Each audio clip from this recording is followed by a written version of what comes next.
I haven't did any updates in regards to my standing with my eviction and my personal situation and my eviction situation, my agoraphobia, and the mental health resources. It's all been pretty grim, to say the least.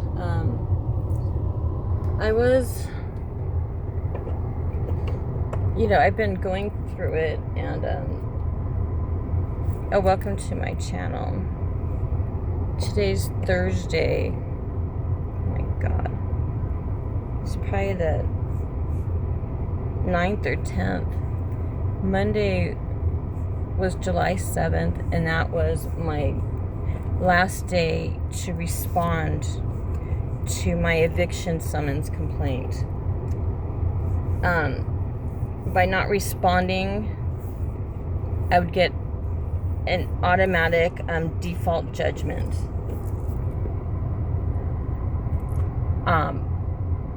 I wasn't ready on Monday, but I had everything handwritten out. I was going to do a motion to quash, but obviously it's more difficult than my capabilities. But I got a lot of it done. But it was all handwritten out, and it has to be typed. And any mistakes could lead to a default judgment. But at the court, right now I'm at the Barstow Court office, or the Barstow Court, in attempts to file my answer. But my eviction's not like a standard eviction. Like, there's no landlord-tenant relationship. It's not like a eviction. I didn't pay rent, like a standard eviction. But the people, the plaintiff, they fill out the forms like it was, and it's really strange. So I'm curious to see how it all pans out, because there was a lot of indiscrepancies. But I'm not a lawyer. I'm not a judge. I'm just me. And all the research and everything I've learned up till now, I have been learning about the court process, eviction, and just what everything means. God, nonstop. It's my ADHD. It's once you get on a subject,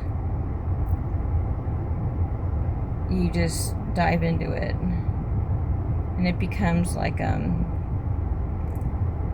becomes a cool obsession. And then I gain a lot of knowledge, but then with all the trauma, it's hard to retain all that new information. Like, I have my what's that called when you can remember things by processing, or like I don't retain memory, like there's a word for it, but just something current and recent, it's hard to retain. And my ADHD, I don't know what it is, but it's whatever is wrong with my giving me difficulties with my mental health or whatever. The trauma too. Trauma can just really just fry your brain. Oh yeah, I'm in Barstow. Can you tell I'm sweating? I just checked the temperature before I started this video. It's 107 degrees. I've lived in Phoenix. Actually, I've lived in Barstow too. I lived in Barstow for not even a year. I opened up a studio here, so I was in between my home and Barstow because my daughter was in school. But Barstow, it's, I don't know, it's, I just say an hour because it's easy to round up to something, but Barstow's like a good, I don't know, because I drive slow. I bet you a regular person, they could get to Barstow maybe 25 minutes, maybe. I have no idea. But I lived in Barstow, and it's just a small community, but it does have, you know, it's an older community, and it's not really, it's not a high, what would the word be? It's not like Laguna Niguel, if that makes any difference. But it has that small town vibe. Oh wow, that's cool. It does. I'm right outside of the sheriff's office, so I don't know if recording's even legal. But the people here were more helpful. The deputies, you know, walked me out. Everyone was nice. I even talked to an AU or something coordinator, and that helps with disabilities. And even the way I filled out a request for an MC 100, I think it's for disabilities to ask for special accommodations, because by law, you know, people with disabilities should have reasonable accommodations. It's a long form though. Oh my god, everything is a long form. But then, oh yeah, anyway, I didn't have extra paper because I'm writing extra. The form's not long, the explanation's long. And I'm writing out a detailed explanation, and it's forever. So I hand wrote it on a plain white paper because there isn't going to be enough room to write. And you line the paper up, a white paper, you know, 1 through 28, and then you know, write it on a blank paper so there's no lines. I did it here at the courthouse while I was in the lobby. I should put a seatbelt on. I'm right at the thing. So in the lobby, and my lines did not line up at all. It was is legibly writing is you know, my writing, it could be legible, and I've been doing all this stuff, just writing down everything, like to have it written down, because everything gets lost on the phone. I don't have flash drives or whatever the hell people talk about. It's so, I'm at that weird age where I'm not like a senior citizen, but I'm not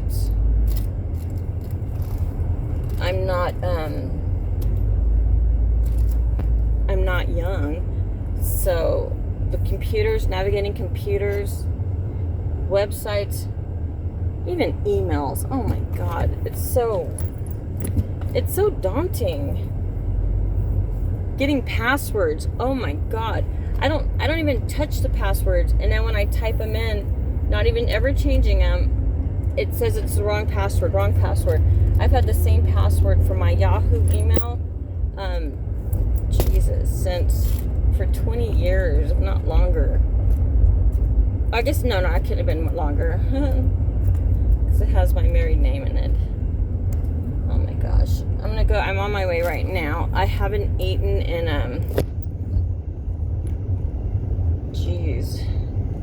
it's like, what's that? I haven't eaten, I don't drink anything, I take horrible care of myself. Last night, I didn't sleep, and it's horrible. Like when everything happens like this, you don't sleep in, oh good, this is the post office, okay. I didn't sleep, but I I spent all night just, I don't know, I guess feeling sorry for myself, just coming undone. I did manage to take my dog out for his run, and but lost him in the process and came home. I didn't go to bed till the sun came down. Then I have insomnia too, but through pure exhaustion and a little bit of puff, I was able to knock out. And I thought, okay, maybe I'll just get to the courthouse at 8 in the morning. I didn't. I went to bed like around 5 in the morning. But when things happen like that, I don't even look at the time, because then that will stress me out. I'm a mess. Of certain things that I'm not going to be able to deal with, I avoid it. Like this 10 day to respond, I avoided it until I had to check on it, because I knew it was coming up. And every day, just that worrying and that, oh my God, spewing in it instead of just handling it. And then, oh my God, I just wanted to help. I need help, you know. The forms were due. I was supposed to file it on the 7th, which was this past Monday. Today's Thursday. I had it all written out. I ended up in the hospital. I just like had a nervous I just came undone. I thought, oh my God, I'm like, I don't know. It was scary, and I went to the hospital, and it was just like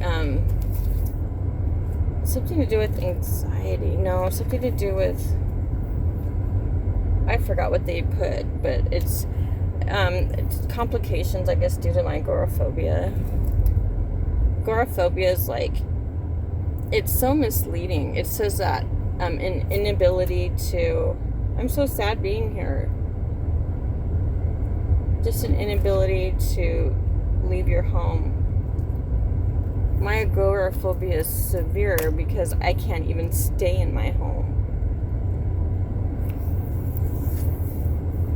I live outside of my house in a car. And for the past 2 years, I go to the beach with my then boyfriend, who's now my friend. He's all I have.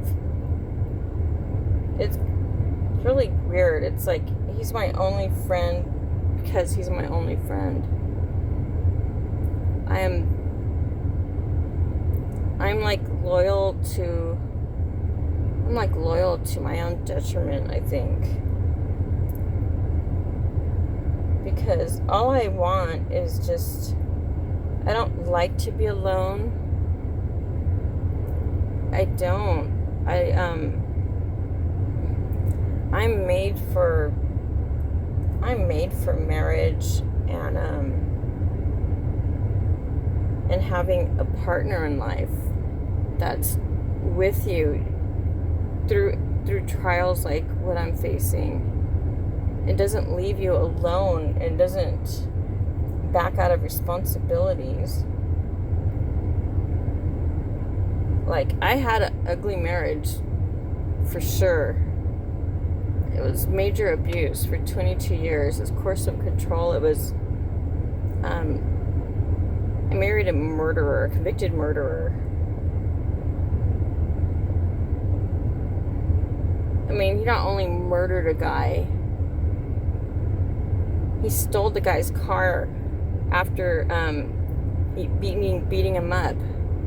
Then one of the guys with them, they shot him. But the person I married was accomplice to the whole murder, part of the beating up. They robbed the guy, who was only 23 years old. This happened back in 1985. So this, I didn't know, I never met my, I didn't know him back then, the man I married. But he was a young teenager, because he's younger than me.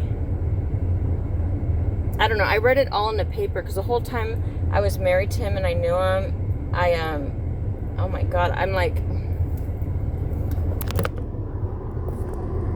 overly, I have like a very positive, see the good side in people. It's like my nature, and I don't have an inability to hate, which I think right now it's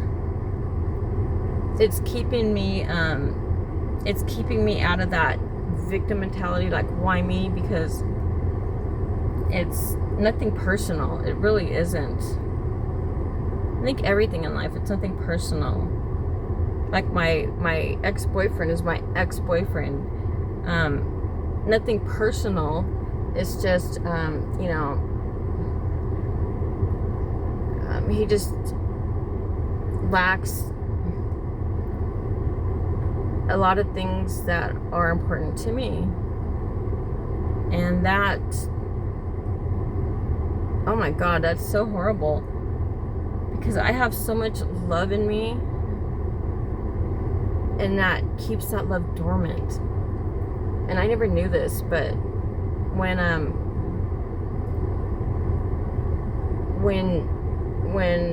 just say my needs, if my needs aren't fundamentally respected or met, or they were never even a thought or consideration, then that love, that purity, that goodness, it's dormant. And after so much betrayal and hurt and cruelty, it's like something in me, it's a phenomenon, just to me, I'm sure. But it's not even a mental thing, or it's not even, I don't know how to say it, but it's not even like a choice. My body repels him. It rejects him. I go into convulsions.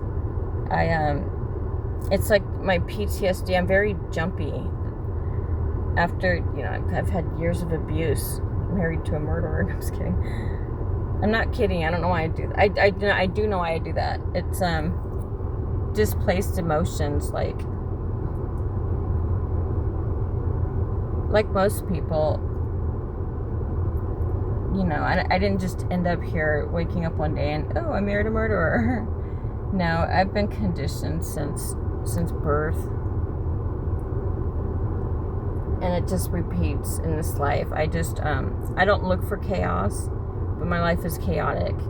Just because of the choices I made, and I'm having to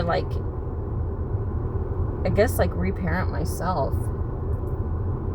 I'm learning everything that I didn't learn growing up, that I should have learned growing up.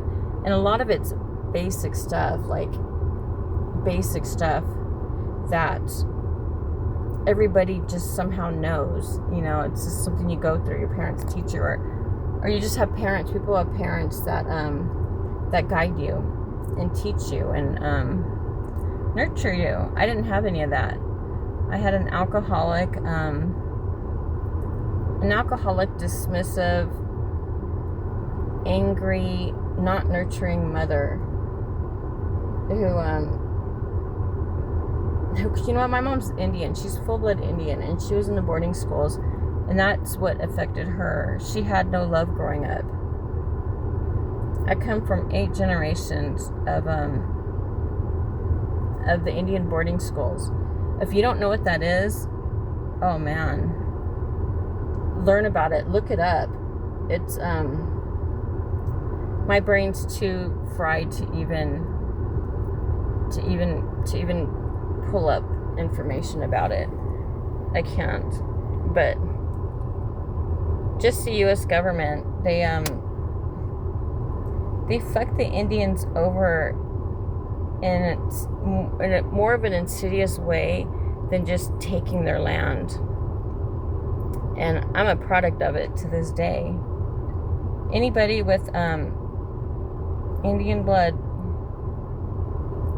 they're products of it, and this is stuff that I just happen to find myself coming up across when the government took my grandchildren. And then I learned about the Indian Child Welfare Act and how the government displaced Indian children. And you know, the outcome, it's because of the cause. It matters. It's ridiculous, because not just this, but like there's a cause, you know, why we are the way we are. Like with me, I have slow processing. I have a strong avoidance to things. It's all the trauma that I went through. I have CPTSD for I'm jumpy, and people think like, God, you're such a spaz. My ex-husband always you know, made it like a joke, and it wasn't a joke. The way I jump, my heart, it just it beats really, I don't know, it's like disruptive. It's like in shocks, and it's like a gaping, scary feeling, and that's from years of abuse, physical abuse, verbal abuse. Just I can go order. This is when I was married. Go to like drive-through, like a Mexican restaurant that have drive-through, and he wants his like burrito specifically made, and it's something that this particular restaurant, Chavos, that it's something they would get wrong. Whatever, I forgot. I don't remember the request anymore. But they would repeatedly get it wrong, even for him. But I remember twice ordering the burrito and it not being up to his specifications, and having the burrito thrown at my face. One of them hitting my face, the other one hitting the wall. And then the ex just rages out. And this is when we had our kids were small. My kids majority of them are grown up now, but this is when they were little, and this is what they grew up to. And at the end, 22 years, when he finally got him out, was he turned on my boys. My boys were a lot older. My boys were big. My Christian was 6'4", and this is the 2019. And my Adrian is 6'2", big boys. My ex-husband's only 6 foot, but he's like stocky, like a football person frame. He was in football and weight lifting, but since he's, you know, gained that older man belly. But he's been known to be really to have that, like a strong frame body. And they say muscle memory. He still has the shape, if that makes sense, but with an extra belly. I'm just thinking about it. My mind always goes random. I'm thinking, I always heard that, like, the bodybuilders, I knew someone, you know, in my 20s, that Rick Depping from San Pedro, he was a gorgeous man, and his body was beautiful. I always thought I'd end up with Rick Depping. Yep. But I lived in Apple Valley, he lived in San Pedro, and it's funny because it would be like every 10 years, it'd be like almost to where we're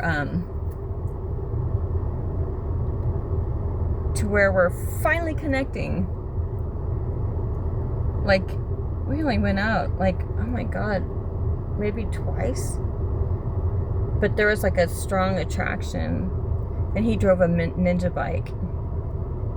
And this was back in 1990. I was 20 years old. I wasn't yet 21.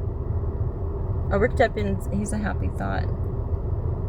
I've never had, well, actually I had one. Like where someone actually loved me and cared for me. Because I don't have a long history of that. But like Rick Deppin, the one I had long history, Rick Deppin was a long history, but never, I guess like crushing. And with the distance, and I didn't speak up. Like I didn't have a car, and I was embarrassed of that. I acted like I had a car and that I can come up and meet, but I didn't. I just wishful thinking that I would somehow get a car and do it and go out there. And I was always embarrassed to, admit things like that in my life. I grew up with an alcoholic mom, so I was not forthcoming with a lot of things in my life. And I guess it's something just to learn, whatever. I remember one time Rick Deppin, he planned this beautiful date, because we did go on one good date, and that was just a restaurant, but I was 21, and it was a double date, his brother and then my friend who was dating his brother. And they went to like a bar, but I was 20, and I was never had been in clubs or bars. I was so paranoid and scared to death, so it prevented us from going to that place, the bar. But oh my God, riding on that ninja bike, and Rick was yoked. Oh my God, it was just gorgeous. He was a Hawaiian, maybe a Hawaiian American. Woo, he was pretty. But and I think that intimidated me. I was also pretty and stuff back then. But I'm just saying, so he had a genuine attraction, but my self-esteem probably was, I don't know really what my self-esteem is. I've always liked and valued, who I am and what I look like and style and everything. And you know what? I even gained a lot of weight, and I didn't even know I was heavy. When I was heavy, my doctor said I'm morbidly obese or something like that. I'm like, what? But the doctor even told me that when I wasn't even appearing heavy. Maybe I was like 140, I think. I don't know. I have ADHD, so my stories are all over the place. But with the obese one, I was working in a doctor's office for an endocrinologist, and I came back in shock. I'm telling the girls I work with, like, my doctor says that I'm obese or borderline obese, and I didn't. I'm 5'7", so I was just average weight. My thin is normally my normal, but so I wasn't thin like normal, but I didn't feel like obese, and I know it confirms it because the waiting room was full, and I speak a lot. I noticed that my mom would say, "You have no shame." Maybe it's the ADHD in me. I don't know. Maybe I have autism, because I can relate to a lot of the spectrum. But then they say so does childhood trauma. So and ADHD, they kind of have the same symptoms. But that's one thing that think this autism diagnosis. I don't have one, but like I can speak. And I know what I say is off because of the looks I get afterwards. Like, it's that, like, that I'm like, uh-oh, what did I say? And I can't even decipher where about what I say is off. And, oh my God, I'm forgetting. My brain's fried. Oh, wow. Normally I tie everything up at the end because everything kind of, it's life. Everything intertwines. But I'm kind of forgetting what I'm even saying. Yeah, I was all over the place. Wow, I don't even know how that's happening. But you know what? Talking's good. I originally started doing these talkings, well, first for my kids, just because it's like they've become so absent in my life. And I'm very sensitive. I'm a highly sensitive person, and I don't speak up for myself. I take everything internally, and I don't like confrontations, and I don't ever like making people feel bad. But now, every day I'm learning and I'm growing, and I accepted a lot of crap that turned into abuse.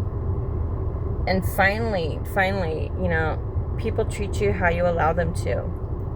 And that's so true. And when I'm getting treated horribly, it's because I don't speak up for myself, and I just will put myself in the worst possible predicaments just to accommodate someone else. And I do it voluntarily, with pleasure, with joy.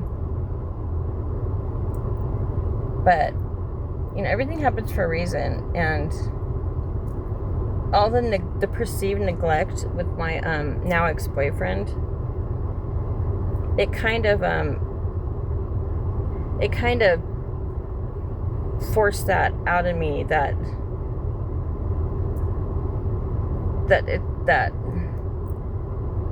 neglecting me is not acceptable. In fact, it's like it feels like an attack, and it's constant, it's ongoing,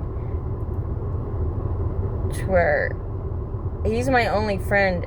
Seriously, I have no family. I have my kids, but they have their own lives, and I'm alone.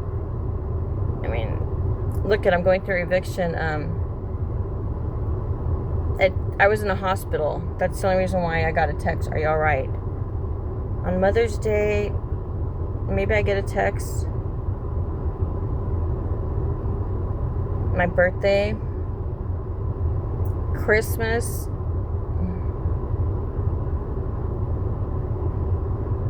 every day I'm alone. And I get it. I'm probably, not fun to be around.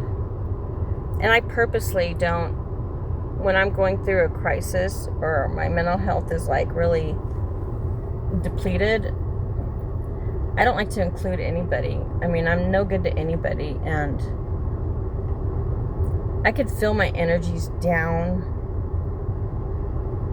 And I'm a very, highly sensitive on all levels of emotion.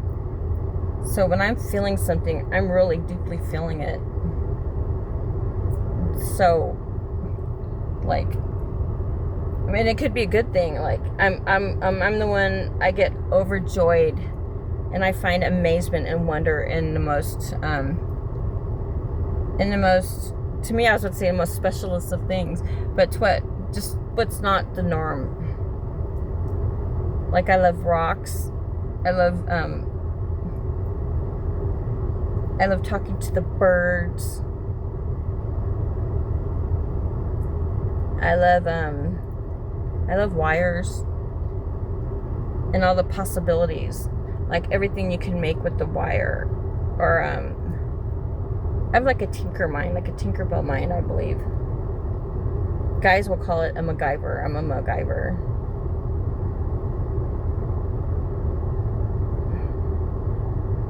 But then I have self-esteem issues, which was really hard for me to pinpoint it. because I don't watch TV. I don't watch movies. Never really have. So all my time is just learning. If I have YouTube on, I don't watch it. It's all educational stuff. And I thrive on that shit. And I can, the same topic over and over again. And so I may know a whole concept. I may know something completely. But with my my working memory, it's challenged. So I remember things in portions. I love words. Now words kind of evade me. So if I'm talking a word I know, I can't think of the word. And that's normal, but it's not, it was not ever my normal. It's hot. I think I should go inside and eat. I'm at Del Taco. This is the original Del Taco. And this is where I'd always come special with my kids. But it's been changed, so maybe it's a good thing. Now over there, let me see. First Together, I had, I was going through my divorce case. And there's the Barstow Railroad Station. And we would go. And Arthur's a lot like me, which I think that's what led to a lot of the problems I have. Because he's a doctor too. But I'm so accepting. And I'm like, you know what? Maybe you just need time off. This was like, I met him like at the end of COVID. You know, when everything was closing down. Everything was just barely opening him up. Get it, you know. He's very, which surprised me. I met him on online dating, and this was before everyone was like online dating. So just by saying we're online dating, which something he doesn't, that's where he's opposite. Like, he's embarrassed of everything about me, it seems like. He's always protecting everybody's, that they won't get offended by me. But I don't see myself offending people. I'm very, I'm a nice person, you know, which is funny to say because it's never good to be self-judging of yourself, for sure, because I know how I feel about myself, and it's not always what other people, you know, they may not have that same experience. So, and I've realized that we tend to have a higher opinion of ourselves. But I've grown a lot where, because I love to understand it. I don't need to be right. I'm very curious, and I want to know the why and the reasons why. And just having that, and it's curious, it doesn't go away. I want the answer. And answers are very, very hard to find because people get all, they get offended. Like they think you're attacking them when I just want to know why or how or whatever. I don't know. It makes people feel challenged. I'm burning up in the car. My air's not like the greatest. This is an old car. It burns through water. I hate going to stores. Oh my God. And you know what, my agoraphobia, this is normal. No matter what, wherever I go, I don't transition well. So I stay in the car forever. So when I arrive, forever. When I come back, probably forever. Then when I get home, I can't just get out and go inside. That's a long wait. Like hours. It could be up to 5 hours. And then I finally go in the house. But it's not a conscious thing. It's just wherever I'm at, that's where I want to be. And I find, I don't know, I can adjust to way too much. I can adapt way too much.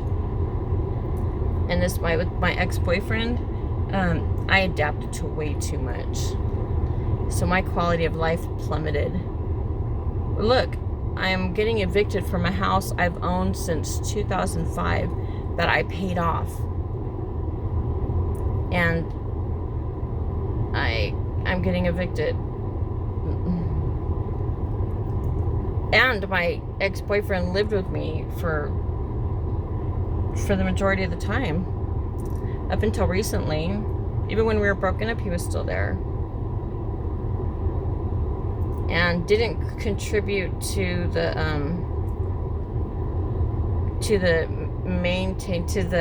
my house is in subpar condition, and it was prior to him.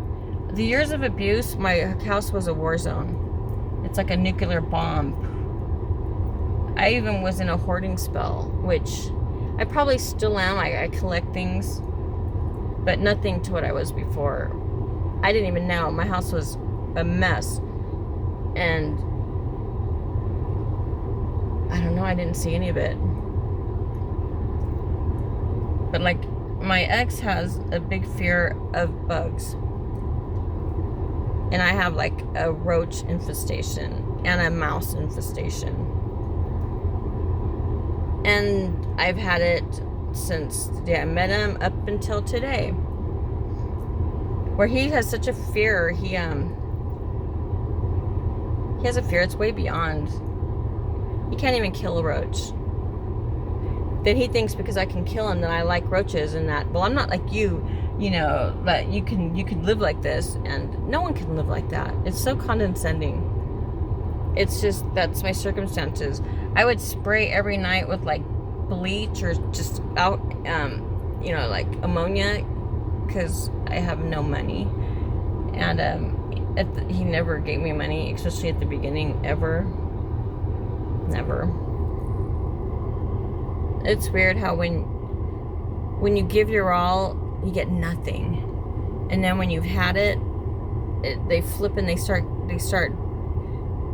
doing more, giving more, being more than they did when you were present. But by then it's like too late. But even recently, like certain sometimes it would appear that he's showing up, and then it just feels like a little warm inside. But then instantly, that not even a day that could fuck that up.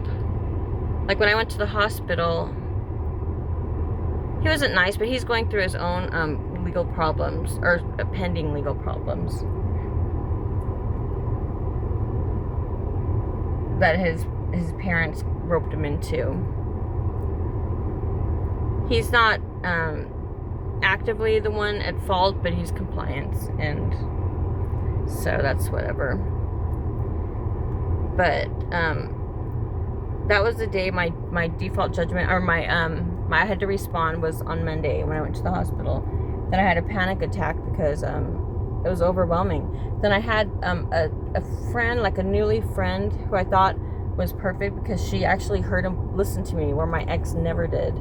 He'd always put down everything I did. He put me down, but he's like the nicest guy and a friend to the world. Just a horrible boyfriend who, in 5 years or however long it's been, at the end of 2020, I have never felt that he loved me. And affection was everything that I need to feel loved and cared for. No, I did not get.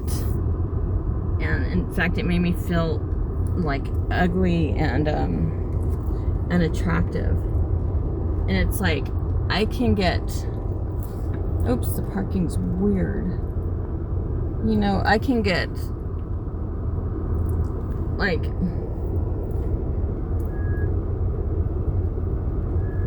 other people can find me attractive, but not the person that I chose to be with. So it was sadistic. But when I know what. So yeah, by not ever feeling loved, there was issues. admittedly.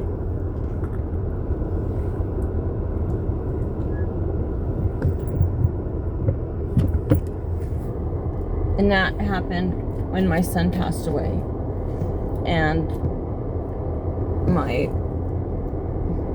the only family I really have would be my kids.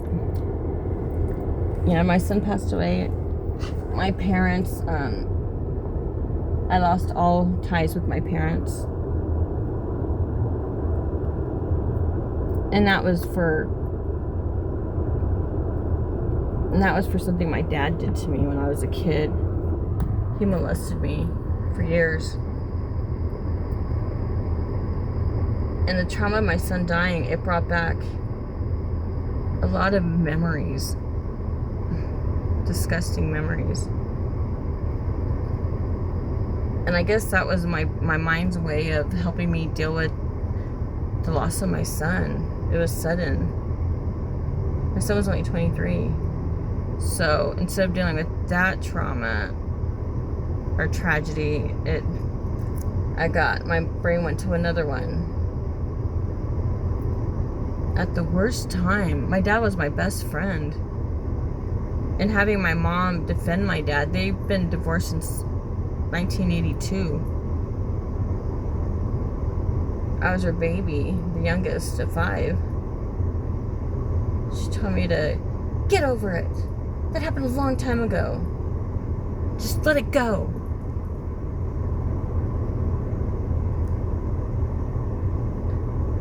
She wasn't surprised. My mom grew up with so much abuse. I think abuse was just normal to her. The boarding school, my mom does not talk about it. I don't think any elders really talk about it. They're more stoic.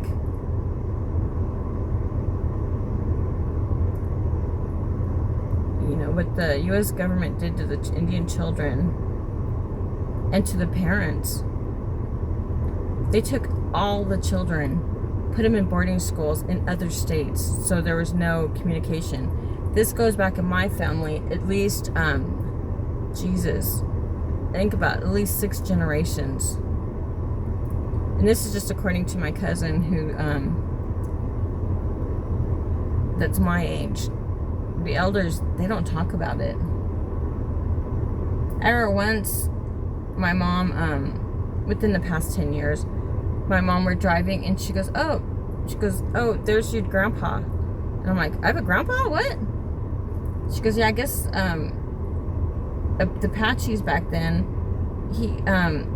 my mom's dad had 3 wives. So I guess it's like the Mormons. I don't really know. My mom doesn't explain anything. So all my aunts, well, anyway, either, I don't know, I think a lot of, the Filipinos are like this, where they call everyone, I think they call auntie. But the reservation, yeah, it's grandma and auntie. So everyone's your grandma or auntie, depending on your age. So I'd always be all like, if she's all, well, there's your, relative, when I go back to the reservation, where my mom lives now. Not that I go back recently, but when I did, I used to go like 2-3 times a year since a teenager. My dad lives in Arizona too. Clifton was his hometown. Beautiful, beautiful place. Beautiful. But he's been living in Coolidge.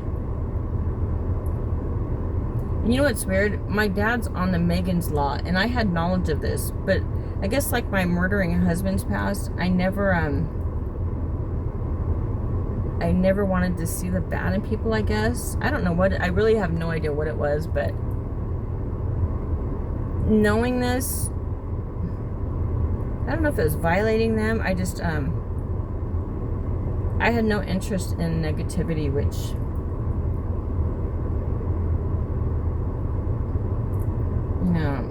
life, it sucks.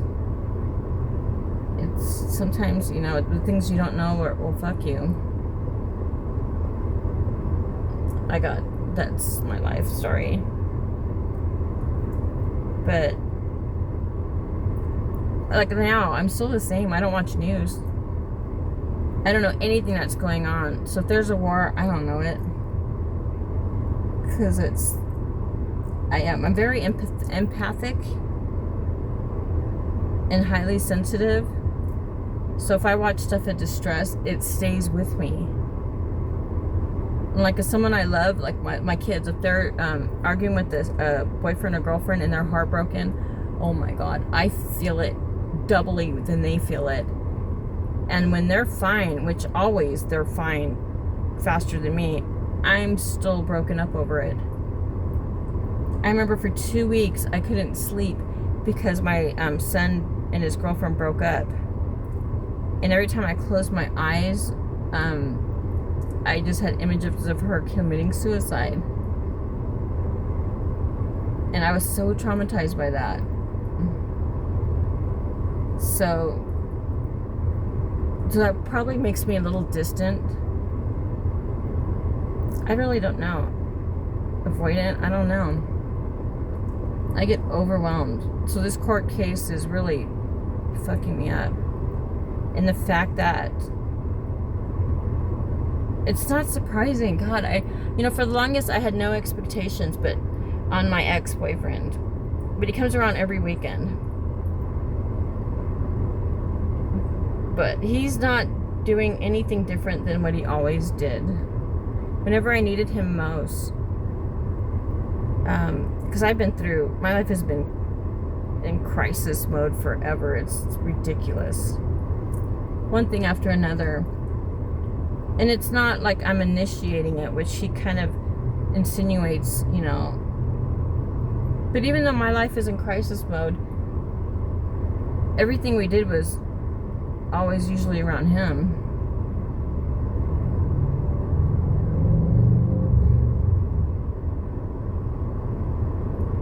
Only because of my ability to speak up or even know what I want. Like, it doesn't come easy to me, like decisions. Like, for instance, menus. If it's a lot, oh my God. I have to look at everything on the menu to make a decision, even though I always order the same thing no matter where I'm at.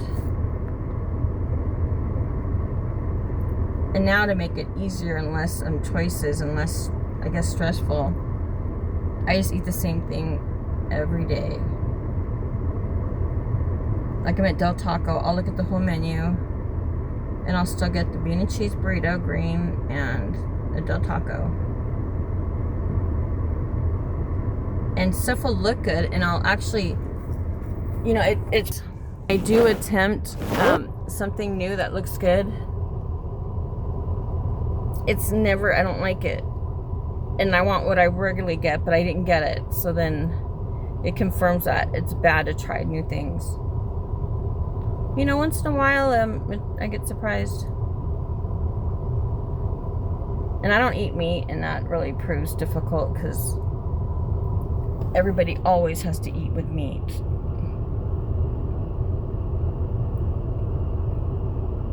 And I don't like to go to stores, so having fresh vegetables and fruit, it's like not always obtainable. I'm getting hot. There's an interesting person that pulled up, so I'm a mess. I don't have water. I haven't showered I had to shower at work. Kind of bad to admit. But I have a good relationship with the family, I guess. I actually was after work. I brought aloe vera and I planted it all in the front yard and I put rocks on it, and it's very hot. Not as hot as Barstow, but it's very hot where I live in Apple Valley. And then I got ant bites on me. So I went in the bathroom and I went in the shower just to rinse off because there's a shower, like a head comes off. And I started getting off my legs. And I was so hot. Oh my God, my head's always burning out, so I have to pour water on my head. But then one thing led to another, and I'm in a full shower naked in somebody's, not stranger, but kind of a stranger, in their shower. But then that's the last shower I had. And I used baby wipes, but I don't know. I can still feel I'm not clean. Well, like right now, I brought my shampoo and conditioner. So if I can find access to a faucet, because I have no water at home, I'm going to wash my hair. And I brought my buckets to fill up because my dog is out of water, or it's going very low. Okay, so I'm going to go in there. Barstow has been good to me today in regards to the people. And that says a lot, because I swear to God, bitches be ugly. Bitches be hating on me. And it's so shocking because I'm going through hell. And it just feels so cruel.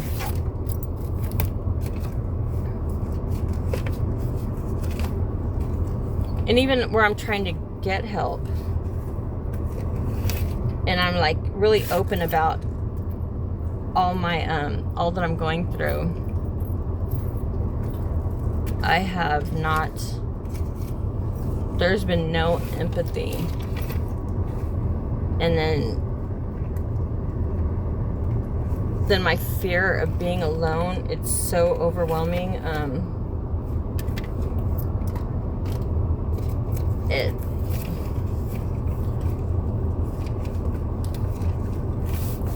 I'm like, it's exacerbating because I'm like being more alone.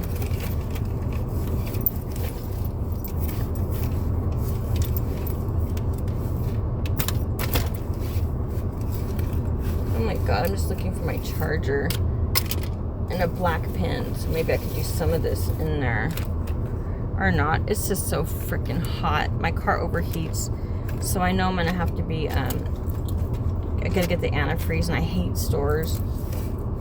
Normally I'd be stressing about it, but I just need my damn charger. Damn it. What the fuck is my charger? This is so stupid. Oh my God. And I can't even put this down. My phone's gonna melt if it hits the sun. I'm so dirty. I hate this. God dang it, I have my charger.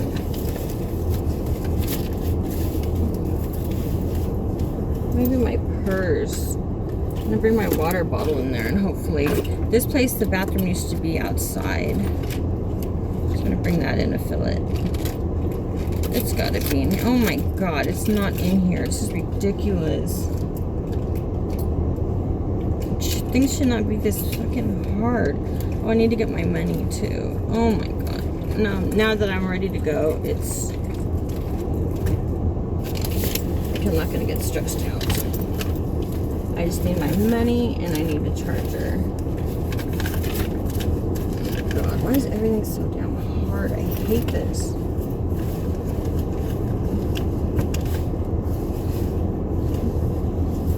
Oh my God, where the fuck is it? God, this has one zipper. I can't even find the zipper.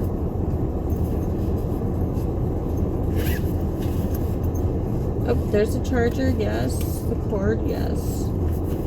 Now I just need the money. God damn it, I can't even find my money.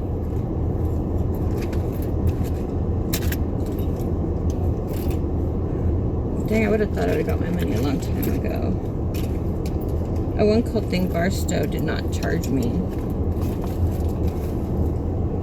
Oh my God, I cannot find my money.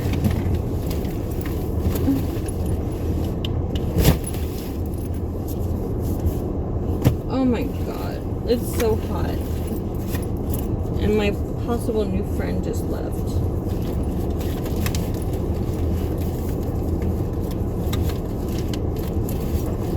I'm wanting so desperately to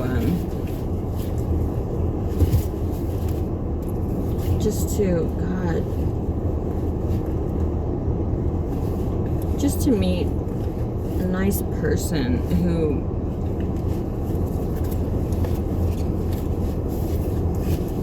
accepts me, doesn't make me feel so fatally flawed.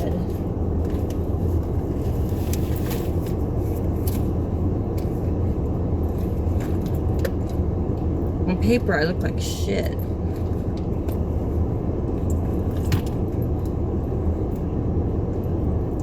But the people who've abused me the worst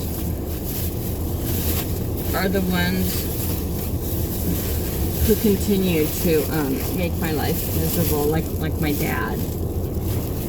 He's the cause of this eviction, of me losing my house. My house with 3 generations. Because I dared,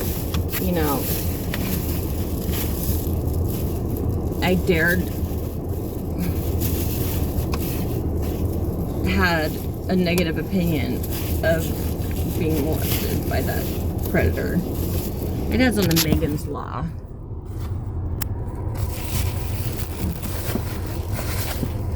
That's gross.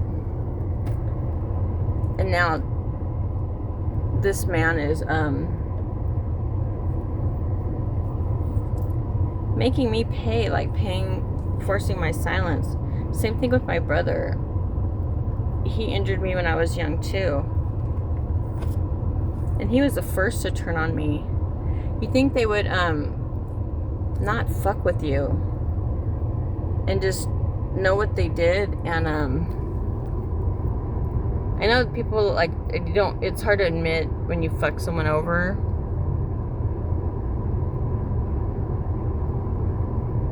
So you'd think they would just let it go. If the other person's not bringing it up, then okay, they don't have to think about it. But those are my worst abusers. Same thing like with my ex.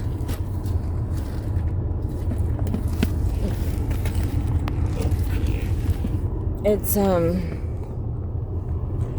don't know. It's another strange phenomenon.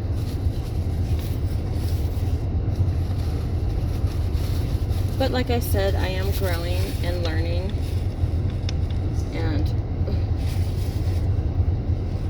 a little more every day. And fuck, I made it here to the court. And this is when I was about to say everybody. I only had 2 people supposedly helping me. And then when I really thought about it, nothing so far. But I don't want to say this permanently, but here I'm afraid of losing their valuable help. But really a lot of talk and a lot of put down and a lot of discouraging, not showing up at all, doing the big talk though and making it seem like, they're doing all this stuff and even taking credit like they're doing this stuff, but really nothing.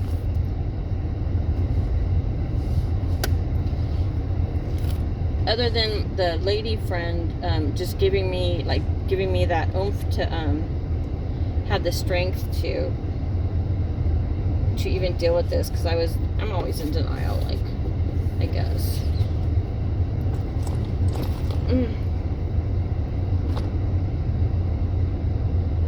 And just having my ex, God, just fucking me over again. He dropped me off at a hospital. He couldn't even go with me.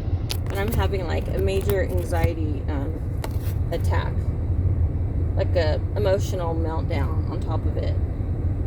Drops me off, doesn't even wait until I get inside, and then is an hour and a half late in picking me up. And it was nighttime, and it was weird because it's so damn hot, but it was freezing,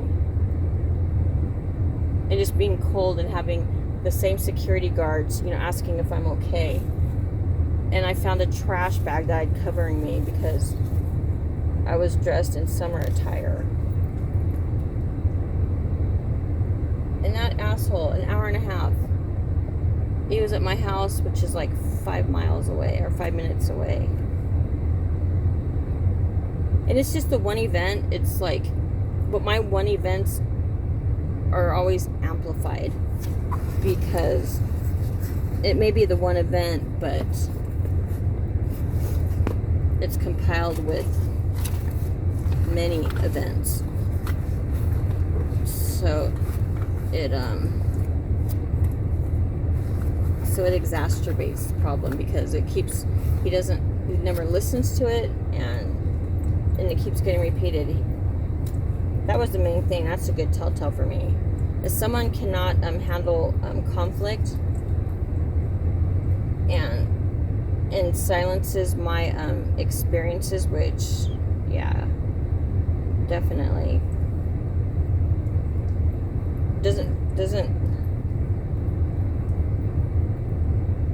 doesn't even understand. I could be crying from something he did, and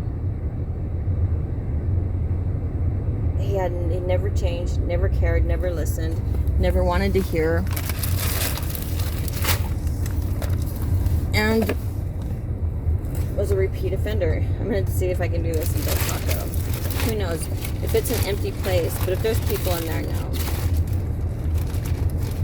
But I am so filthy dirty. This isn't the ideal place, so it may not happen, but I'll take the bag just in case, because I feel disgusting. Literally, my hair has not been brushed. I've been wallowing in tears and stress. And I have nobody. I have no friends. But I keep trying. I'm always trying. Support groups. I put posts in Facebook, like, asking for, what does someone do? Where to go to if your life's in a crisis? So I get a lot of people responding, but none of it stuck. A lot of it's just people similar to me, but not ever connecting. And I thought I made a good friend, or I made a new friend, a possible friend, but she turned really weird on me. And it was weird. I get so excited when it gets closer to like meeting someone and doing something, actually something. It happens a lot with guys, but women, might have been a first. Oh my god, I'm all like dry lip. I'm so gross. It's so hot. I'm so stinky. Yuck. I wish I had little bags to put my shampoo in. Oh my gosh. Because these wipes are not working. I'm so dirty. And this heat doesn't help. Maybe I can get some. I have to have this done by tomorrow morning at 8, or I'll be in default and I'll lose my house.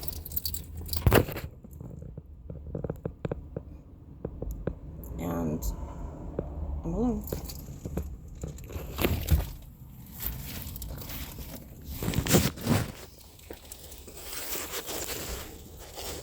Like always, whenever I truly need help. Shoot, I was in a 5150 hold.